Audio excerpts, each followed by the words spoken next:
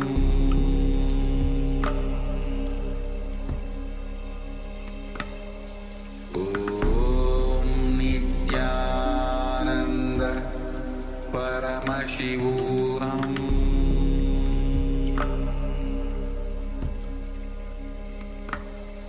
Om Nityananda Paramashivoham. Now, slowly, very slowly, you can remove your eye bands and open your eyes. And take a moment to share what was revealed to you through your third eye as you manifested this power of seeing picture blindfolded. Any detail that was revealed to you. Remember, it is your deep feeling connection with Bhagavan that you are able to manifest this power. The more and more you manifest this power, the more you are able to grow oneness within you and ultimately having that superconscious breakthrough for which all of us have taken the human birth. Swamiji himself says that he himself has landed on this planet Earth to give this superconscious breakthrough to every one of us. So if you are here, whether you wanted this superconscious breakthrough, whether in this lifetime or previous lifetime, knowingly, unknowingly, you are here for that superconscious breakthrough. So don't miss this chance. Give your full participation in the power manifestation rounds. Be intense and take a moment to share. Yes, and meanwhile, we welcome a few participants that have just joined us. We have Ma Wang Han Yu, Yes, Nityanama, Nityanama. welcome. We also Yeah. have Ma Xiaowu, Nityanama, and welcome. And also we have Ma Ling Ling Du, Yes, Nityanama, and Nityanama. welcome. So yes, this is day 9 of the Paramashivoham Level 1 program. We are just in the power manifestation segment. So we've just had the second round. We are awaiting participants to share what was revealed to them. Yes, so we have a sharing from Ananda Gaurarupini. And Mahananda Gurupani shares brown, yellow, green, pink, black, orange, square, sun, and cotton. Yes, thank you, Ma, for sharing. Because just waiting for a couple of moments as we receive sharing from other persons as well. So do not be a witness here. Give your full participation. Only when you give your full participation, actively participate, you let Parameshwar manifest through you. When you see that yes, you are able to manifest this power, then you know yes, Parameshwar is there, but I also have that potential to allow Parameshwar to flow through me. That click you get, yes, I can also manifest Parameshwar through me. Yes, in the first day of the Paramashivoham Level 1 program, we imparted quite a bit of context in terms of this program itself. And Swamiji beautifully says, whatever you put in, you get out. So if you put in 10%, you get out 10%. If you put in 50%, you get out 50%. If you put 100% effort, an honest, authentic 100% effort, then you will get 100% back. And it's also very important to once again go back to this first day of the Paramashivoham Level 1, where we asked ourselves, why am I here? What do I want to get out of this program? So it is very important that we are true to ourselves. It's important that we are doing everything that we can to achieve what we came here to do. So your reason for attending this program, to get that that benefit, to get that out of the program. So make sure that you do everything that is possible such that you can achieve your goals. Yes. All right, so now let us move on to the verification stage. So we'll be displaying once again the image that we displayed for you earlier. Yes, as you can see, it's a beautiful picture of Ardhanarishwara. You can see half male, half female, basically representing Shiva and Shakti. So Ardhanarishwara is the ultimate gender. When one transcends one's own gender, realize the ultimate gender, that is Ardhanarishwara, having fulfilled both the components, masculine and feminine, when both gets awakened in one becomes Ardhanarishwara. So Ardhanarishwara is one of the 64 forms of Paramashiva. Yes. So Mananda Guruti shares brown, yellow. So we definitely have yellow and green, little bit of greenish as colors as well there. Pink, we have pink color definitely. Even the flower is pinkish. Black, the background is black. Orange, yes. Square, then sun. We have a flame actually, which we can interpret it as a sun from cotton. Yes. Thank you, Ma, for sharing. So this is the Ardhanarishwara, the picture as we are showing, and today the theme itself is on Ardhanarishwara, divine feminine consciousness, and today we'll be going through the various sessions to awaken the divine feminine consciousness within you. Swami says very beautifully, when the divine feminine consciousness awakens in you, only then you reach that enlightenment. Swami says, it is Devi who has the key to enlightenment. So with this, we'll be entering into a short revelation by Swamiji on the divine feminine consciousness. So let's get ready. After that, we'll be entering into a revelation by Swamiji on the mother worship. So first, let's get into this short understanding revelation by Swamiji.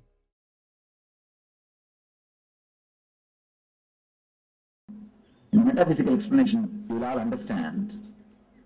Important idea. Every woman has got the aspect of mother and beloved. Mother and beloved. Woman must realize the mother and beloved aspects in herself. It's only the fulfilled woman. That is why in the traditions of Hinduism, all gods will be described with two wives. Don't think two persons, no. Two energies of same women. Valli Devasena. Devasena is the mother energy. Valli is the women energy. See, the woman is supposed to be the beloved and mother of a husband. So, the person who has realized both the dimension becomes goddess. She becomes goddess. So, when they describe all these gods having two wives, don't think they are polygamous. No. They are not with two women. No. The two energies, their wives are so great. They have reached such a peak.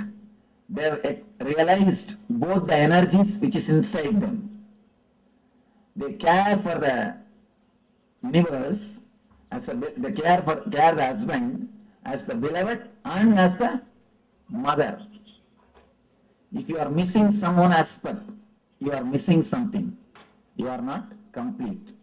When a man becomes enlightened, he radiates the feminine and masculine aspects. He integrates both and he becomes both. When a woman becomes enlightened, she integrates the mother and beloved aspects and she radiates both.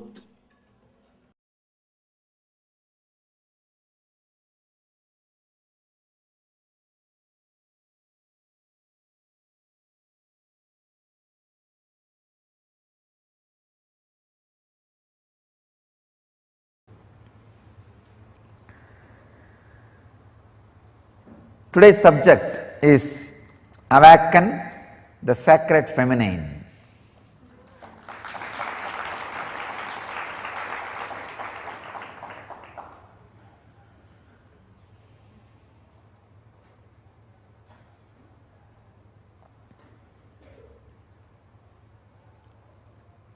Understand the whole subject. Awaken, the sacred feminine. All three are unique words.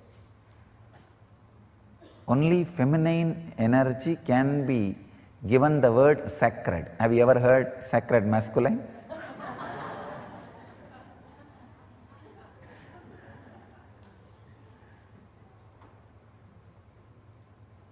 Only feminine energy can be given the title sacred, because when it is awakened, it does so much in your system, and it has nothing to do with your gender. That's the important thing. The gender, male or being female, nothing to do with it. It is something to do with your inner quality. And next word, awaken. Only the feminine energy, sacred feminine, need to be awakened. You already have too much masculine. The whole world is suffering with too much masculine energy. If at all politics can be handed over to women, so much good would have happened to the human society, human civilization. Unfortunately, see, if it was handed over to women, it would have been completely family-based civilization. So naturally, everybody would have had their basic needs. All the basic needs would have been supplied to the whole world. Only the feminine energy need to be awakened. Only that can be called as sacred. Let me define the sacred feminine. Understand? The extraordinary creativity. Creativity will never be possessive. There are two kinds of civilization: creativity based civilization, agriculture based; possessive, possession based, money based. Sacred feminine means extraordinary creativity in any field.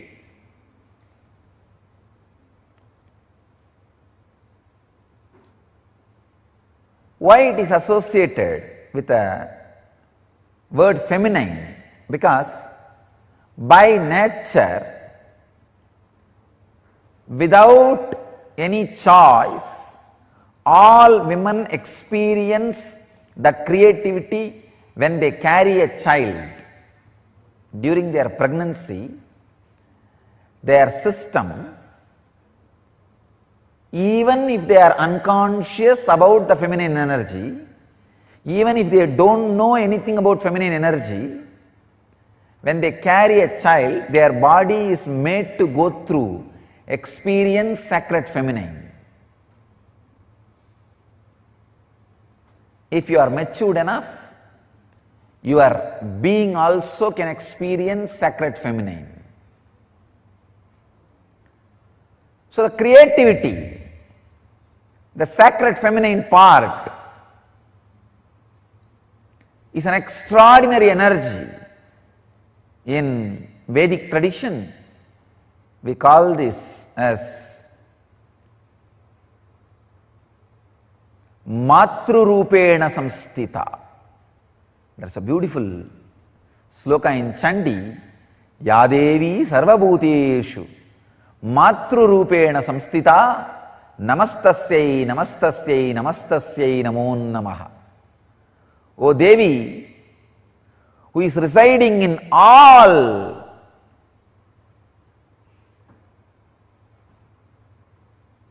beings, Bhuteshu. Even the beings word is not a complete translation. Whatever exists, Sarva Bhuteshu, Matrurupena Samstita, in the form of ultimate creativity, Mother, Matrurupena Samstita, who is residing, Namastasyai, Namastasyai, Namastasyai Namo Namaha. I bow down, I bow down, I bow down, I surrender. It's amazing stotra. The Vedic tradition, there are two 700 slokas. which can directly give you enlightenment, lead you to moksha. One 700 sloka is philosophy, Bhagavad Gita. The other 700 sloka is technique, Chandi, Sabdasati, which can directly lead you to enlightenment just by reciting. Nothing else need to be done. See, Bhagavad Gita is linguistic importance. Understand, try to practice. Chandi is phonetic importance. Just reciting. Nothing else. Just reciting. It can lead you to enlightenment.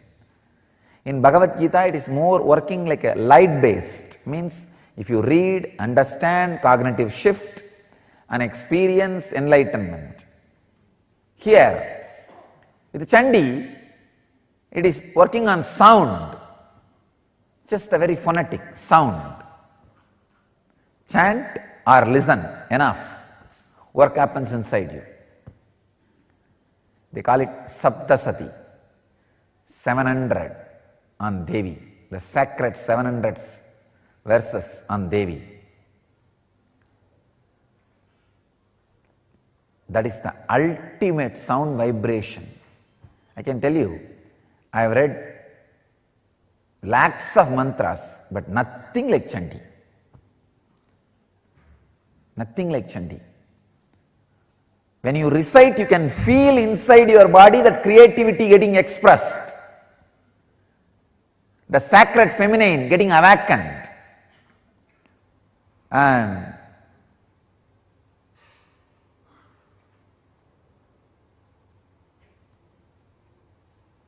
the Devi who resides in you in the form of creativity getting awakened,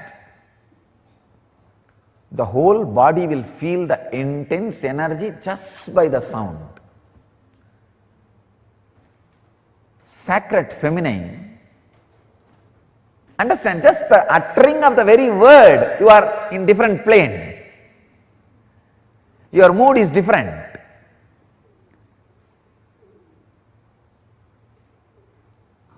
Only one small change. Mary should have had the place of Devi or Mary Magdalene. In these two, any one, Mary Magdalene should have had the place of Radha in Christianity. The whole world would have been different. The whole world would have been different. Either the place of Devi, Parashakti,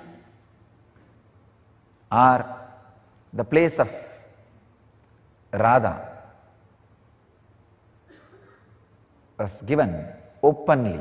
Of course, there are mystical tradition in Christianity still gives the place of Radha to Mary Magdalene and gives the place of Devi to the Mary, mother of Jesus.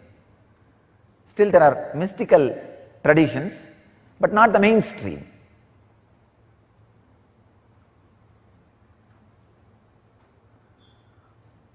The unique contribution to the spiritual consciousness from Vedic tradition is sacred feminine worship as the mainstream tradition. I tell you, even if everything Vedic tradition gave is lost in some tsunami or earthquake, just if this worship of women, worship of mother, the sacred feminine tradition, if that is retained, then the whole thing can be revived. Because that is the seed. That is the seed. Hinduism has at least 10,000 subsects. I can say at least. Because each master is one sect, one sampradaya, one tradition. Hinduism has at least 10,000 sampradayas.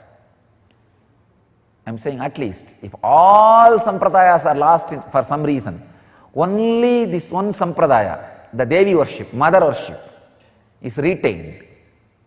I'll tell you, whole thing can be brought back. Because the whole thing is centered on this one, mother worship. Mother worship carries the blueprint, the hologram of the whole Vedic civilization. Just this one book, this 700 sloka all the Hindu Sanskrit literatures, Vedic Sanskrit literatures, if you put together, it will be at least 10 million, at least 10 million slokas. Means crore, I am saying minimum. Because Mahabharata itself is 100,000, 1 lakh. Like this, surely we have thousands of books, at least 10 million we have. If all the 10 million last except the 700, this Chandi, the verses on the sacred feminine energy, I tell you, the whole Hindu tradition can be revived. The whole Vedic tradition will come back.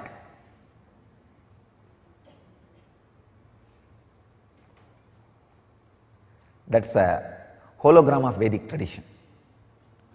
Hologram of Vedic tradition. I tell you, there is no enlightened being on the planet Earth without worshipping the sacred feminine, including me. I am basically a Sakta. I myself followed Devi worship from the beginning. If you see my biography and all the deities I carved, the darshan I had, all mother based, the Devi based.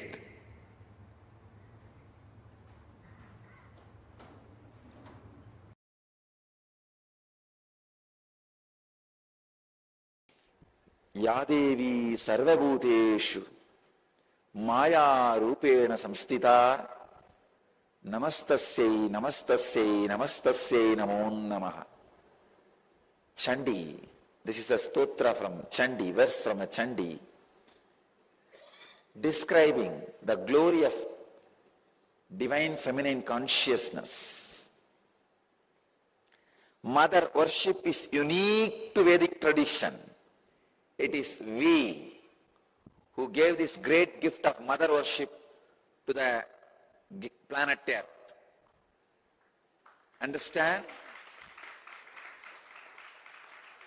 No other religion dared first, or still many don't dare worship the mother aspect of God, the mother dimension of God.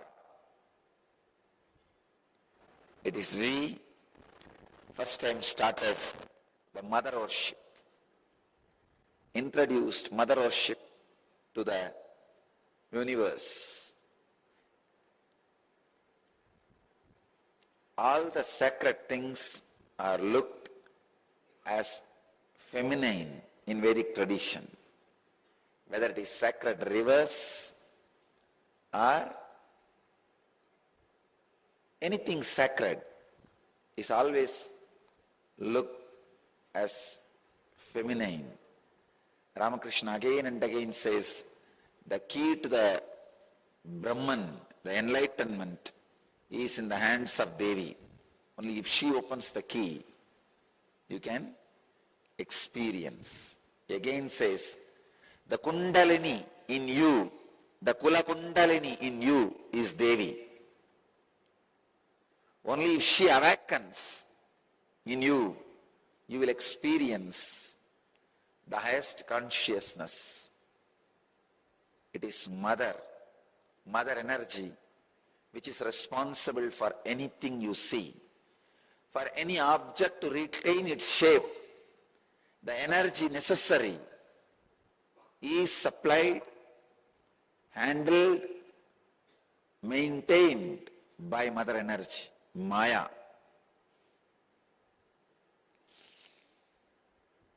It's Prakriti, responsible for Purusha's expression.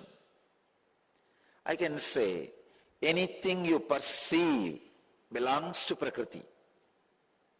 Anything you experience belongs to mother energy. That is why even Padukas are regarded and respected in Vedic tradition as Paduka in Achiyar. It's a feminine Devi. Even if your Guru is in the male body, Guru's Padukas are feminine energy. Whether it is a Vishnu Paduka or Shiva Paduka or Guru Paduka, any Paduka, Paduka of any god or your Guru is considered as a Devi, feminine consciousness. Only mother energy can give liberation.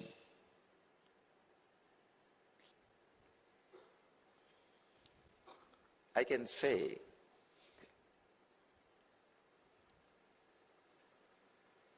whenever the mother energy is added to you, whether you are in the male body or female body, you experience enlightenment. The pure mother energy, unadulterated by any other thoughts, is enlightenment. The source of creation, the source of sacredness, source of divine is mother energy.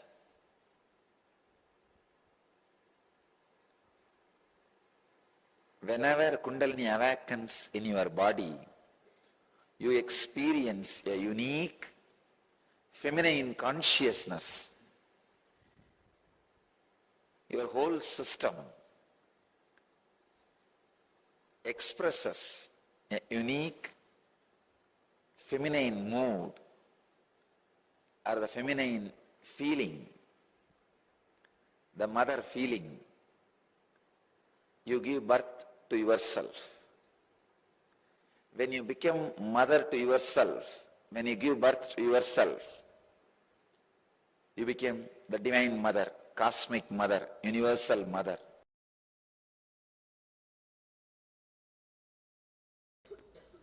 Please understand, first and foremost relationship is mother. Ability to learn, even idea to relate starts with mother. How to relate starts with mother. Understand? Your idea to relate, your ability to relate starts with mother. Mother's contribution in your life, either by doing some things or by not doing some things. Please understand, even if she was not there in your life, the impact of that remains forever. Either she is there or not there, her impact on you remains forever. If she was there, if she is there in a positive way, if she was not there,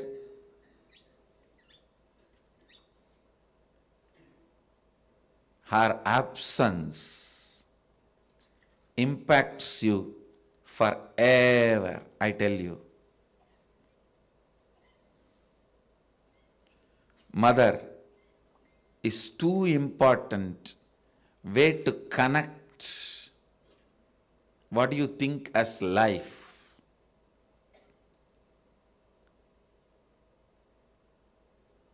In Vedic tradition, our rishis were aware. Your ability to connect with the mother should be directed to cosmos. It should inspire.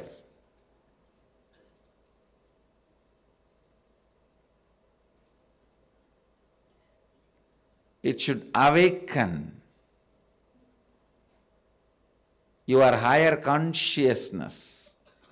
It should inspire your higher consciousness to express through you. It should awaken your higher consciousness.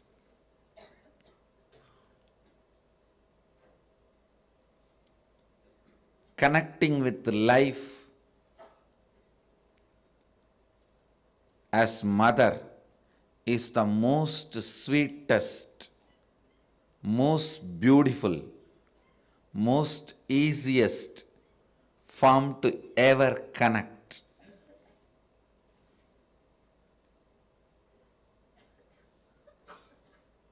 Please understand, my childhood was full of spiritual experiences, amazing spiritual masters, great yogis like Raghupati Yogi, Vibhudananda Puri, the personalities of their stature, Ram Surat Kumar, Annamalai Swamigal, Sadhu Om. I can list the personalities, great spiritual personalities. And I was exposed to all the spiritual thought currents and traditions like Vedanta, Saiva Siddhanta, Shaivism,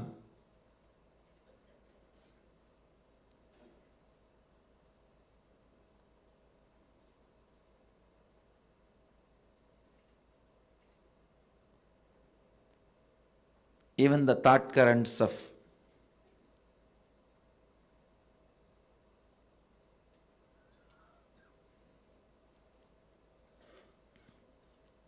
Sankhya, Yoga, Nyaya Vaiseshika, Purvamimamsa, Uttaramimamsa, various yogic sampradayas.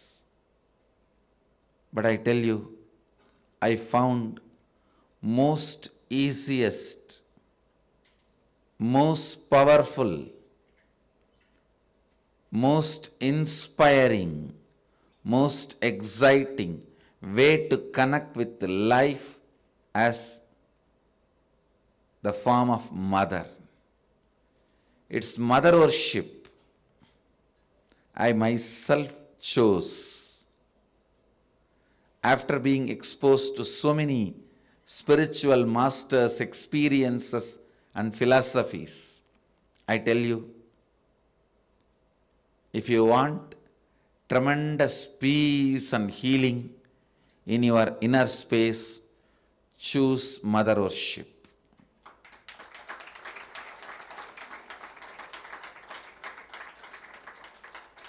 Even with your guru or your Ishtadevata, relate as mother. You will see the kind of a healing in your biomemory. It will lead to extraordinary healing, unimaginable healing, extraordinary completion, unimaginable completion. Blessed are those who had responsible mother till you became 14. Actually, till 14 only you need.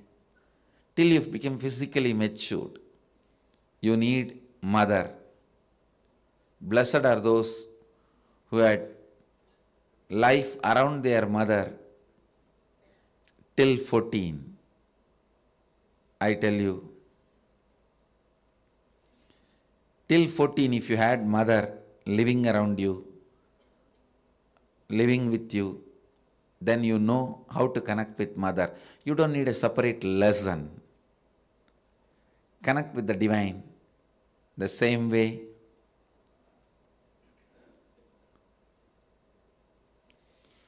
So much completion will happen to you. So much means really, really so much. People will experience so much motherliness from you in everything, I tell you.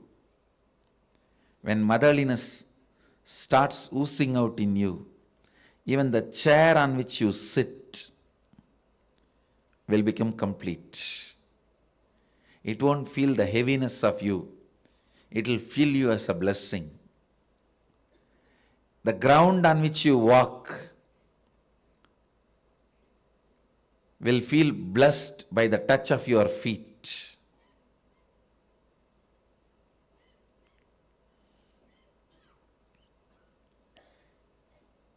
The air you breathe will be blessed. People whom you see with your eyes will experience that love and compassion. I tell you, nothing can be compared to receiving the love of motherliness and sharing, radiating the love of motherliness. If you can't radiate, receive and radiate, whoever you may be, you waste your life.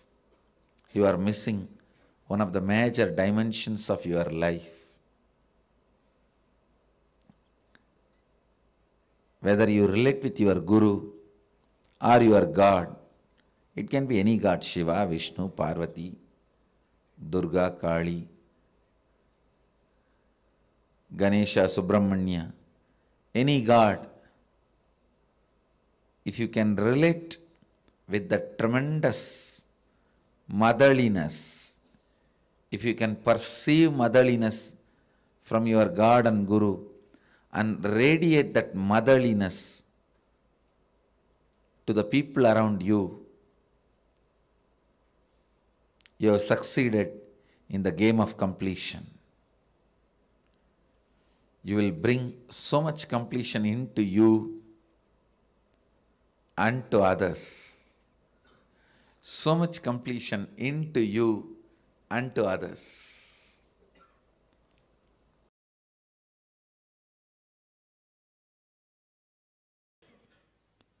All religions has two parts. One, the spiritual fruit, and religious nut. The religious nut part is always in the masculine power, and it is masculine based. But the spiritual fruit part is always with the feminine worship, Devi worship.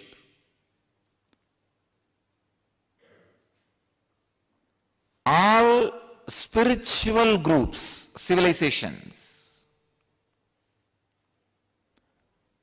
has this mother worship, and that contribution, that mother worship, that very concept, that very truth is from Vedic civilization, Vedic tradition. All the rivers,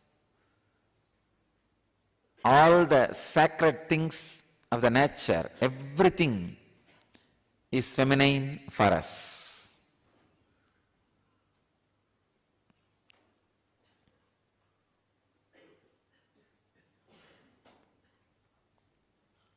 In US, all these cyclones and natural calamities are always being named feminine. In India, we would have done opposite. All the sacred things of the nature, we name it feminine.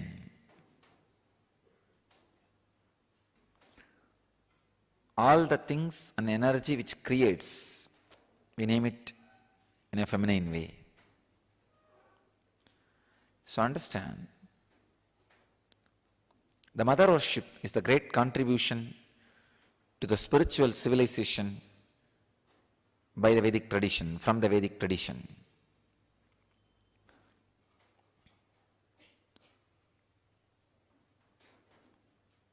My message for Mother's Day is, whatever you mother, you will become that.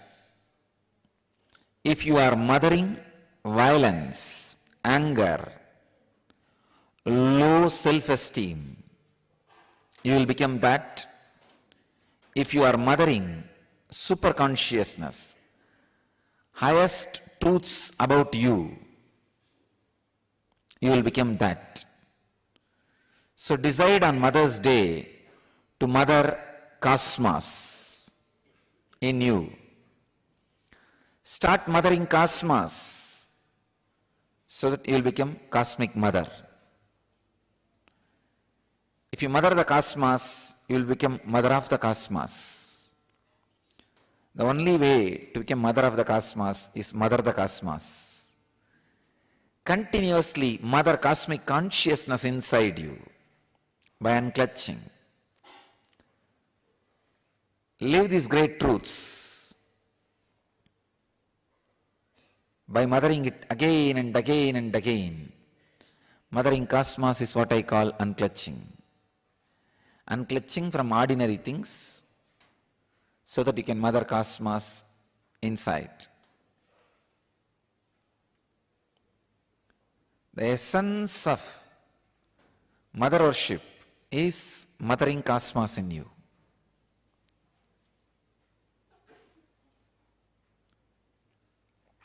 I myself basically a Shakta, mother worshipper.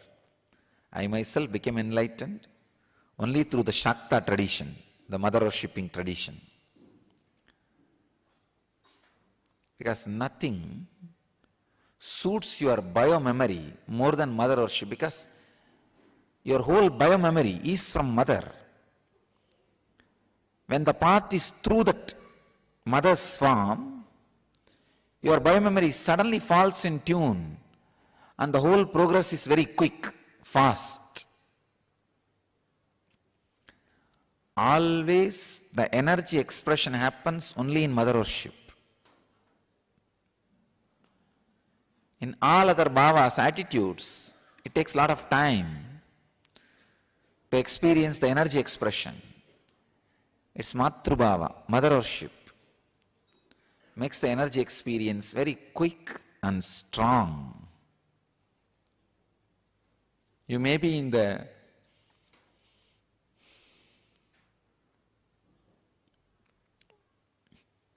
body of a female or body of a male, but if you start mothering the cosmos inside you, you will become cosmic mother. If you see each form of those 10 different dimensions, it represents one great principle, Kali, the principle of enlightenment. Means, if you see her, she is the embodiment of cosmic causal body from where everything comes out. Dark color and holding knowledge sword in one hand and the severed ego head in another hand, giving abhaya and varada.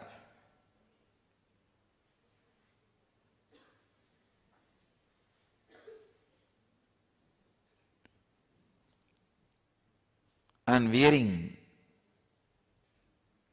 many severed heads on as a garland. If you continuously destroy your ego with a knowledge sword, it will come up with different heads. All the different heads which are severed, she wears as garland, and the final blow given to the ego, the final head which is destroyed, she holds in the hand.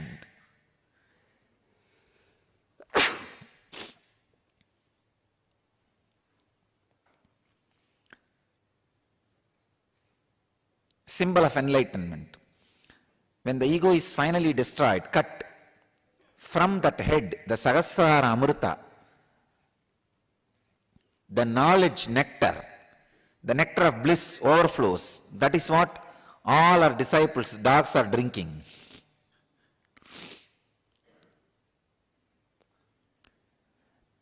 When your ego is cut by the knowledge sword, she gives the boon and protection. Abhaya is protection, Varada is boon.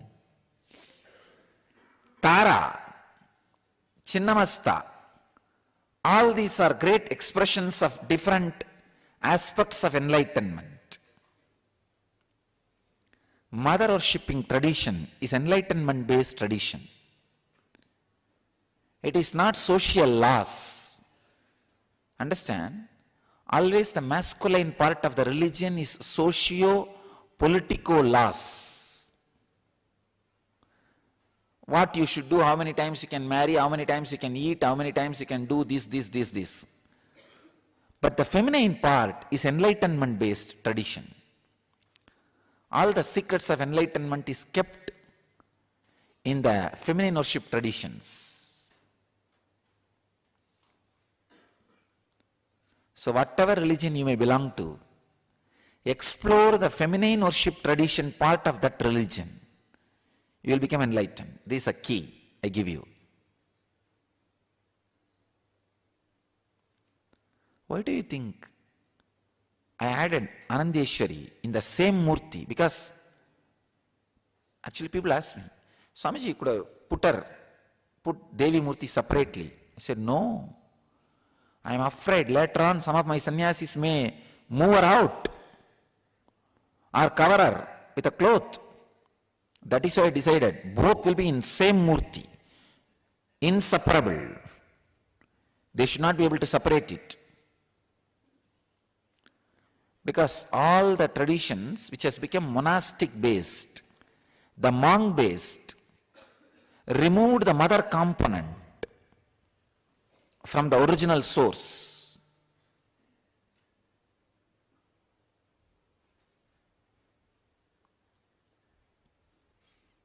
I do not want that to happen to my tradition. That is why I put Devi in the lap itself and took care.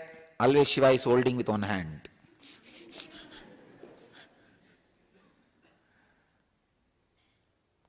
Because usually the socio-political laws, the masculine part takes over and the feminine part gets destroyed. The spiritual truths. I don't want that to happen to my tradition.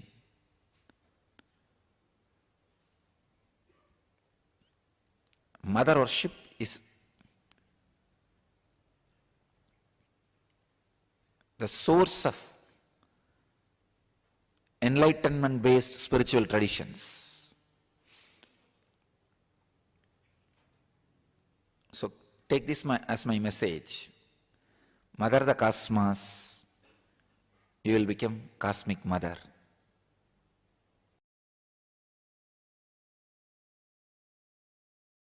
That is the reason I put Devi on the lap of Shiva, not even separately.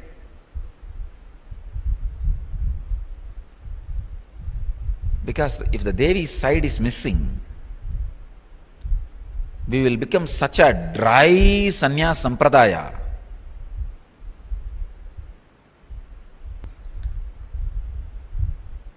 It is feminine energy and the Devi aspect which keeps man not becoming terrorist. Otherwise, the extreme fanaticism added with the aggressiveness of the masculine energy does not bother about violence, lands into non-violence. Little bit of feminine touch, the love dimension added, people will not become violent, terrorists. They will be more loving, compassionate, caring, cultured.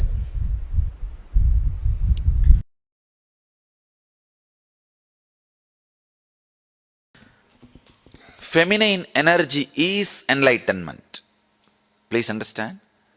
Awakening the feminine energy inside you is enlightenment. I'll first describe the feminine energy, then woman gender. See, woman has more possibility for feminine energy.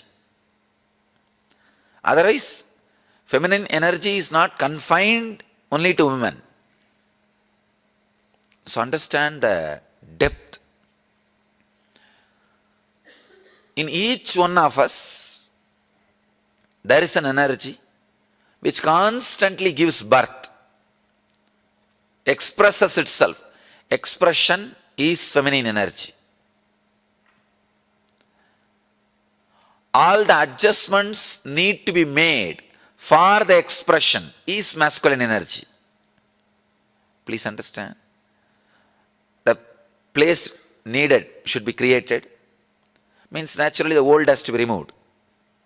The destruction. All that work is masculine energy's work.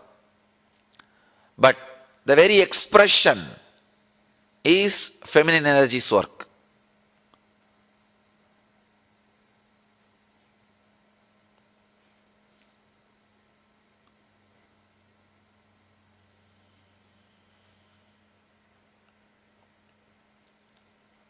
If you see our deities, they will have two wives.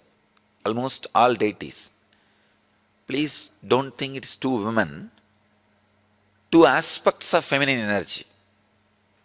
One, the aspect which gives the fulfillment, physical pleasure. The other aspect gives fulfillment emotionally as a mother. One aspect which gives fulfillment physically as a beloved. The other aspect which gives fulfillment emotionally as a mother. The very being, the very basic thing of the human consciousness, it can play both the roles. When you awaken feminine consciousness in you, you will see that you are radiating physical fulfillment and emotional fulfillment, which is enlightenment. Practically, which is enlightenment. I'll describe the Arunachala story. The story of Arunachala.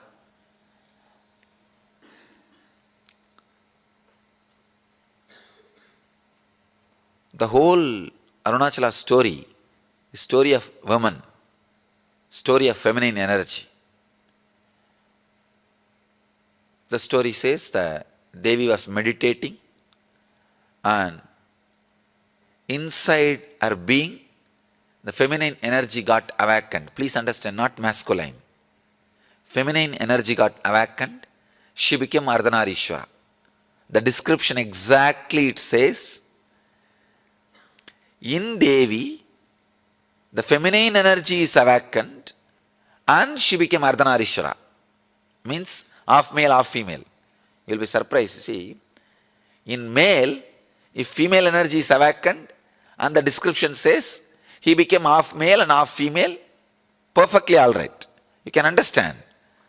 But the story says, in Devi, the feminine energy, the feminine Shakti is awakened and she became Ardhanarishwara.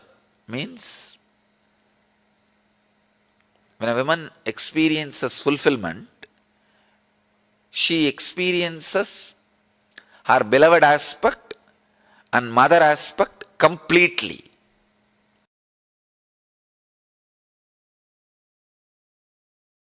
By the nature of the muscle memory, women are hardwired for the major three qualities which can lead them to enlightenment quickly, which is a basic necessity for enlightenment: receptivity, passivity, and the ability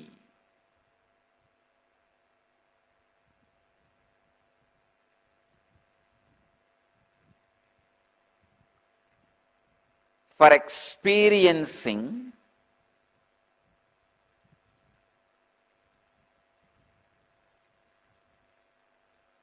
the feeling connection beyond logic. Please understand. Receptivity, passivity, ability to feel connected, feeling connection beyond logic. This three is part of the very biomemory of female body. Women, biomemory of women.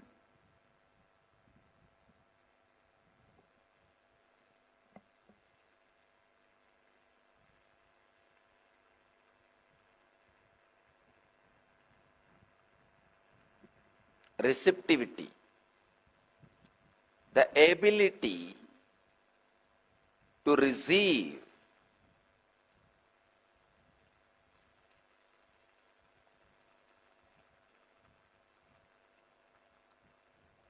the biomemory of the woman's body is not aggressive.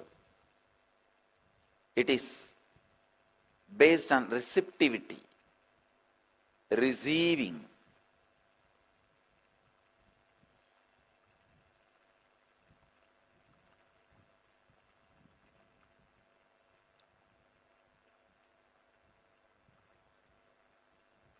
It is not based on violence.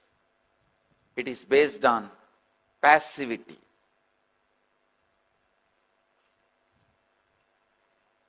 That is why sannyas or brahmacharya is lot more easy for the beings in women body than in masculine body. Even if you are in masculine body, when you experience the enlightenment, physiological mutation happens in your system. You just go beyond the masculine, feminine identification, an identity. Please understand, I wanted to make it very clear. It is such a subtle subject.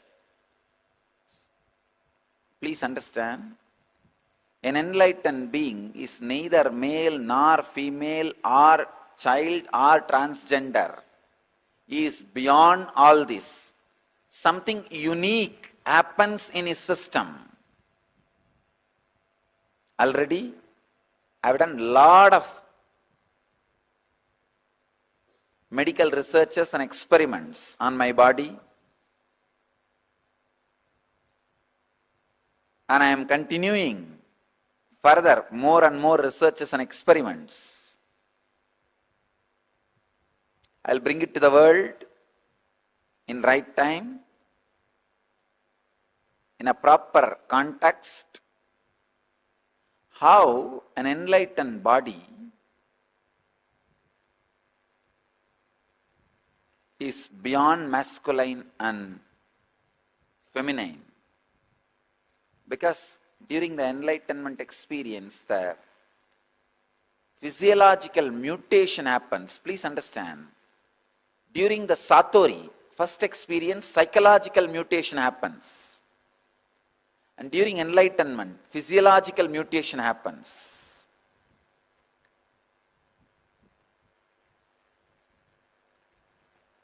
Because in masculine body, feminine consciousness gets awakened.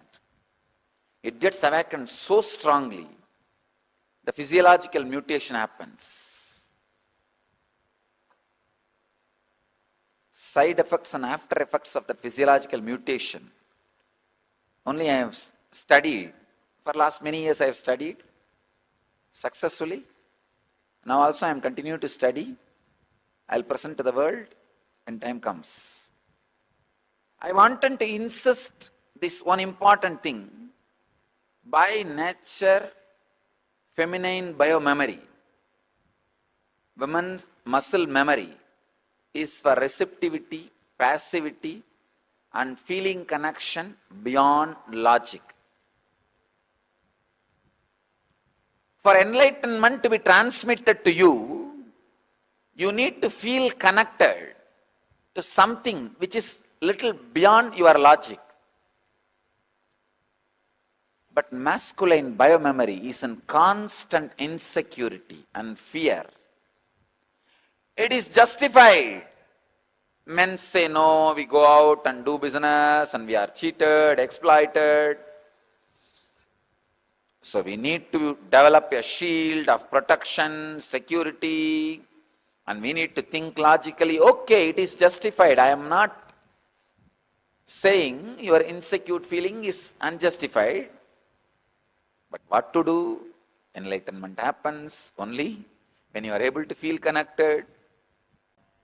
Women, by nature, have the extraordinary capability to feel connected beyond logic.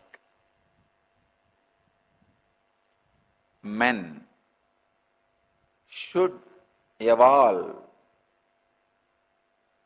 in that direction, should create those higher qualities to achieve and experience and express enlightenment.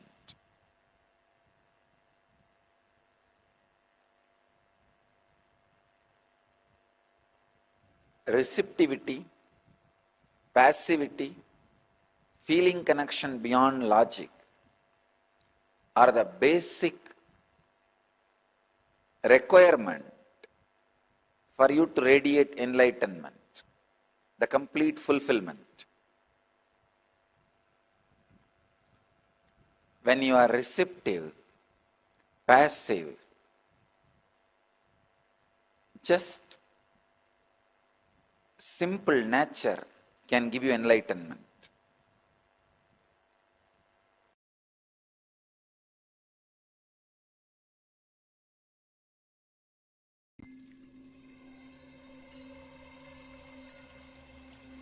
I welcome you all with my love and respect. Let you all open all your three eyes. Om Nityananda Paramashivoham. Yes, Nityanam, all of you. So, divine feminine consciousness, mother worship. Swamiji gives so much importance to the mother worship. It is the most joyous path. If the feminine consciousness is missing, even Swamiji shares actually in most of the monasteries, the feminine consciousness is missing. So, it has become the dry traditions. That's why Swamiji himself has kept Devi in Parameshwar's lap. And Swamiji shares how um, female body itself is bioenergy, biomemory itself is receptive, passive, and ability to feel connection beyond the logic. Now he says that very beautifully to have the enlightenment, something having that feeling connection which is beyond logic is very important. That by nature, women have that three things. So having the living the brahmacharya lifestyle becomes easy for the females, and even for the enlightenment becomes easy for the women, and men have to evolve to that level. So of course, masculine and feminine has nothing to do with the male and female, but only when the feminine is awakened, one gets enlightened, which is easier for the female by memory. And so it says how through the mother worship, if everything in Hinduism is uh, destroyed or vanished, only if the 700 verses of the Devi Mahatmya is kept, only the whole Hinduism can be revived. That is the essence of the blue, what you call the blue roadmap of the whole Hinduism itself. So, and how the mother worship heals when you are having that mother worship, the feminine consciousness in your life, that everything, it heals your from so many diseases. It heals you physically, it heals you mentally, and it the civilization itself will be a family based civilization, a living based. It will not be competitive. It will not be how a male how it's not be the how main aggressive society, but a family based a civilization, because female will be leading it. So with this we'll be entering into the internalization exercise for the divine feminine consciousness. Yes. So once again, recapping on what Samji says, feminine is anything which is life. Anything which is life. It will be passive because it doesn't need anything from the outside. So anything that is self-sustaining is feminine, is life. Anything that needs something from the outside is always going to be masculine. Anything which you want physically or mentally and is moving, if that movement is stopped, that is all that is required.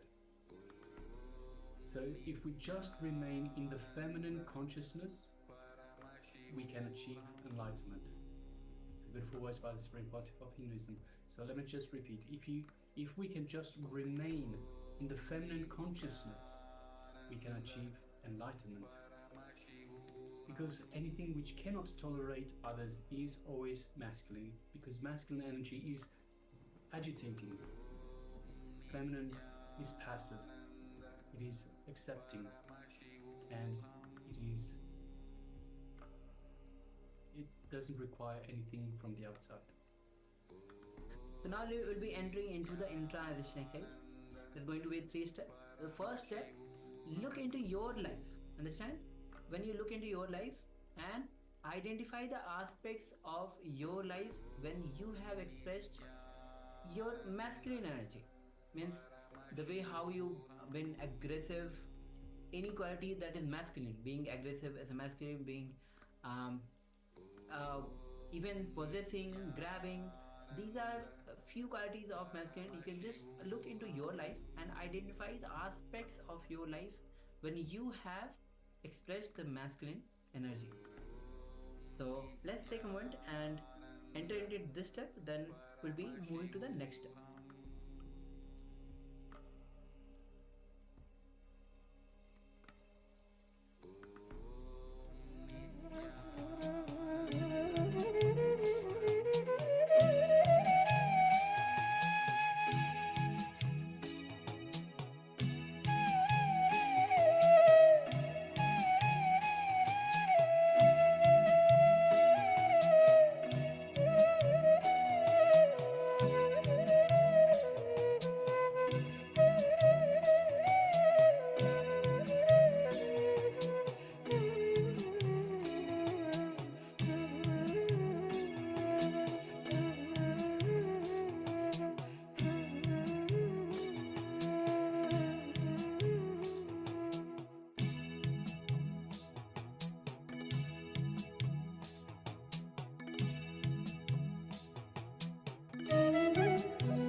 Now look into your life and identify the aspects of your life when you have expressed your feminine energy.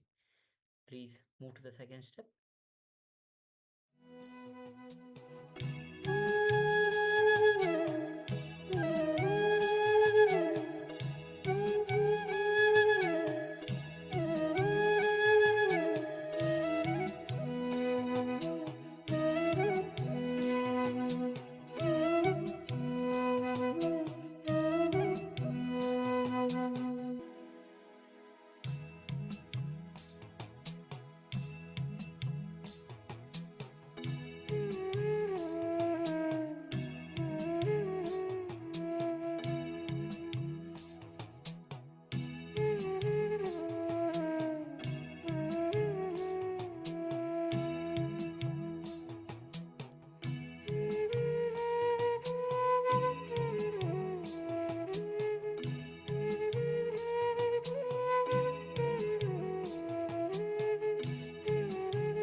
Anything which is masculine, if you just give it up, you become enlightened. Decide now to give up whatever is masculine in you. And let's take a moment, let's take a few more minutes and make this strong declaration, strong decision to give up what is masculine in you. Give up the agitation, give up the needing stuff from the outside. You are enough unto yourself. Hone the feminine energy in you. And if you just give up the masculine, you become enlightened. Let us continue.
Now, slowly, you can relax from this intranation exercise. Understanding that only when you give up your masculine, anything which is masculine in you, you become enlightened. You are enlightened when you give up your masculine. So, further, we'll have more sessions on the divine feminine consciousness, as the today whole day itself is on Ardhanarishwara, awakening the ultimate gender, awakening the divine feminine quality in you. So, stay tuned. Right now, we'll be moving on to the power today, and today we are manifesting the power of teleportation. And teleportation is one of the interesting yet mystical powers that will be manifesting today. So, we'll be teleporting physical matters without touching, without using force, without pushing it, without any pull, without any external sources. So, in this round, we'll be teleporting bhasma or sacred ash or incense as offered to the sacred Atmurti if you have the Atmurti, and if you have the sacred ash vibhuti that you are already applying on your forehead and offering to the Atmurti of Swamiji, you can use that as well to manifest this power.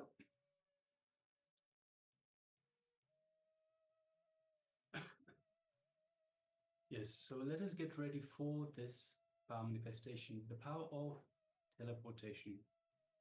So requesting all participants, let us sit comfortably with the head, neck and spine in a straight line. And of course, we don't have to have our eyes closed, but if you want to, you can. Just sit comfortably. Just make sure your head, neck and spine is in a straight line.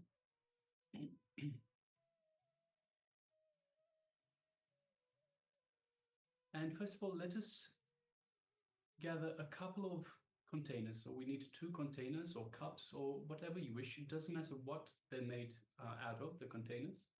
Could be plastic, could be cups, so porcelain, it could be metal cups, metal containers, it doesn't matter. So let us just gather 2 containers. In one container, we will have vibhuti or bhasma. And if you haven't got any vibhuti, you can have perhaps kumkum, if you have kumkum with you, or vermilion.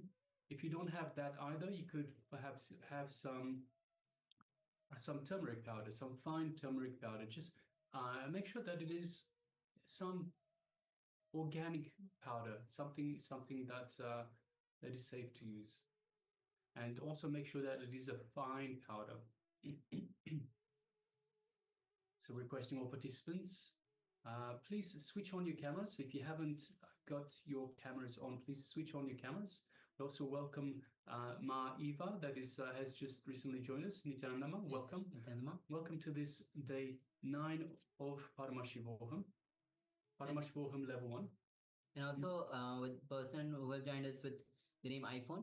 Ma, if you can rename yourself with your original name, or if any spiritual name you have, you can rename with yourself with that name. Yes. So once you have gathered the 2 cups for this power manifestation, so for the person that has just joined us, we are about to move into the power manifestation segment where we are manifesting the power of teleportation, which is moving objects from one place to another without interacting with those objects physically. So we're not moving them, we're not pouring them from one cup to another, we're not touching it in any way. So without any external force to it, it is just purely through the consciousness, that's through the power of the third eye that we are manifesting this power. So we require, once again, 2 cups. Doesn't matter what the cups are made of. Could be plastic, could be perhaps porcelain cups, could be metal, doesn't matter. Make sure they're both empty and make sure that they are clean so we can see the results clearly. In one cup, we will have the bhasma or vibhuti. If you don't have bhasma or vibhuti, so which is the sacred ash which we apply on the forehead, you can see behind us, Swamiji has the vibhuti on the bhasma on the forehead. If you don't have bhasma or vibhuti, you could have kumkum, which which is what we use for the third eye, also known as vermilion. If you don't have that either, you could have turmeric powder or any other fine organic powder. So whatever powder you have, let us get that and have it in one cup. One of the cups, you will have a little bit of this powder. In the other cup will be empty. In the other cup, we will be transporting the powder from this first cup into this second cup. So requested participants, if you have already got your materials with you, so your 2 cups and some fine powder, just let us know by way of giving us a thumbs up or perhaps waving a hand. So whichever way, just let us know that you are ready. Yes, Yes. Ma Ananda Garupni shows us the 2 cups. Thank you, Ma. So let us know that you are ready to move on to the next stage. So if you haven't already done so.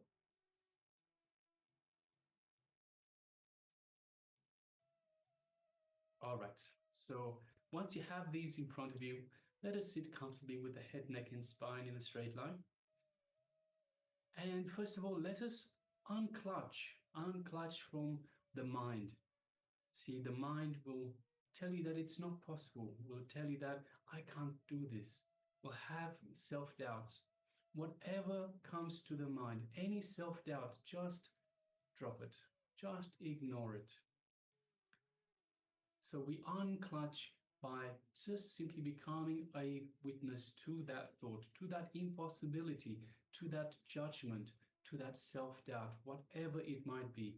Just observe it. Don't get engaged in it. Don't get involved in it. Don't entangle with it. Don't think about it. Just observe it, know that it's there, and let it go back down. So we unclutch again and again from all impossibilities, unclutch from all worries, all judgments, anything that the mind throws at us, just unclutch. Again and again, unclutch, and come to a space of restful awareness. In the space of restful awareness between 2 thoughts is where we find our connection, our feeling connection to Swamiji, our connection to the divine itself in the present moment. So in the restful awareness between 2 thoughts is the 0 timeline.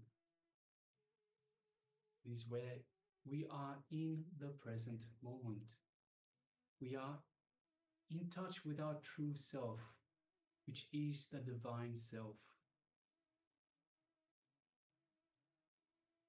We are in oneness with Swamiji in this space of restful awareness. So just take a moment and feel this space of oneness with Swamiji, the living avatar, the embodiment of Paramashiva himself, who is, of course, the cosmic superconsciousness permeating throughout this entire reality of ours.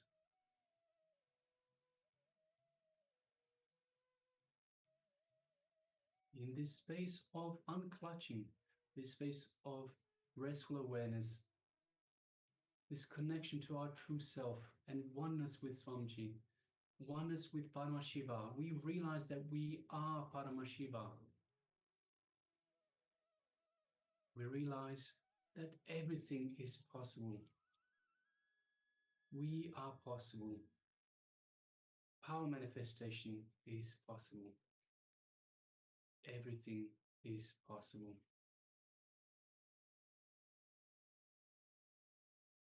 Now let us just move our attention to the third eye, just between the eyebrows.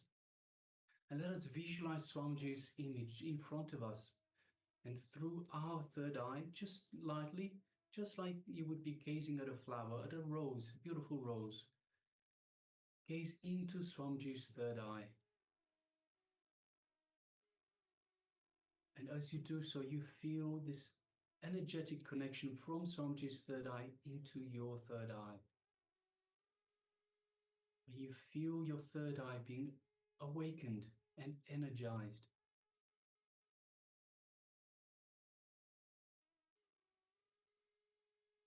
Now let us make a strong declaration for the bhasma or the fine powder that you have in one of the cups to be teleported to the other cup. Make a strong intention. Remember, everything is possible. This is the only reality. The only reality is the bhasma, the vibhuti, teleporting from one cup to the other. This is the only reality that we will entertain. Anything else is just not real. Anything else is just not truth. We are Paramashiva. We have the potential. It is possible for teleportation. We are Paramashiva.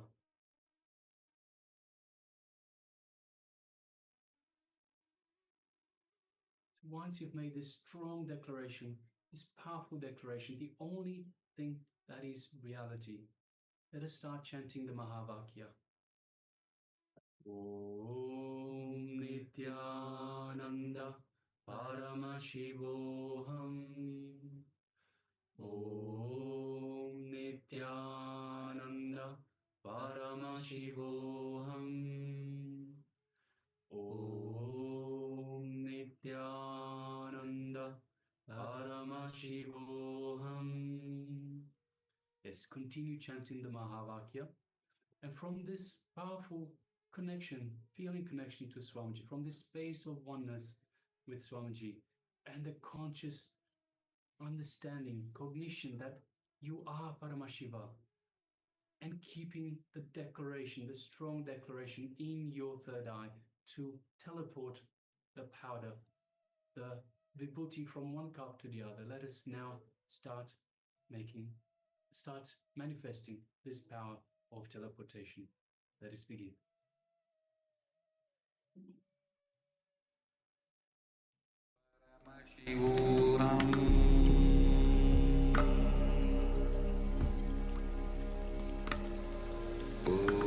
Om Nityananda Paramashivoham.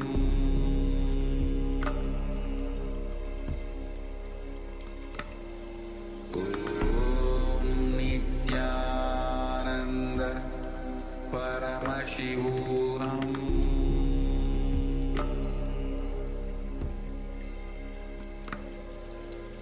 Om Nityananda Paramashivoham. Om Nityananda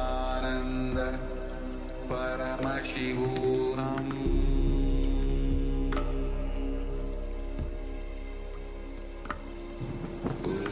Om Nityananda Paramashivoham.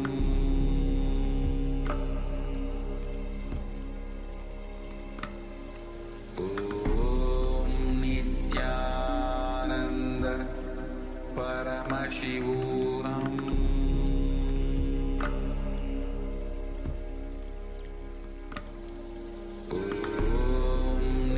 Nityananda Paramashivoham.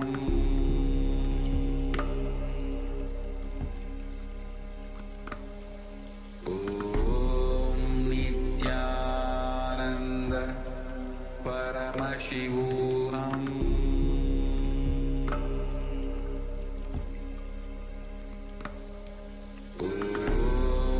Nityananda Paramashivoham.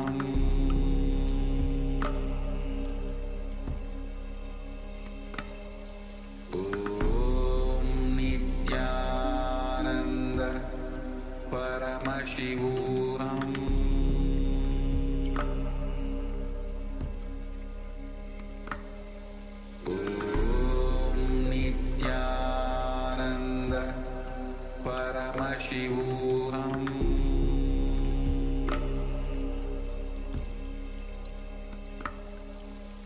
Om Nityananda Paramashivoham.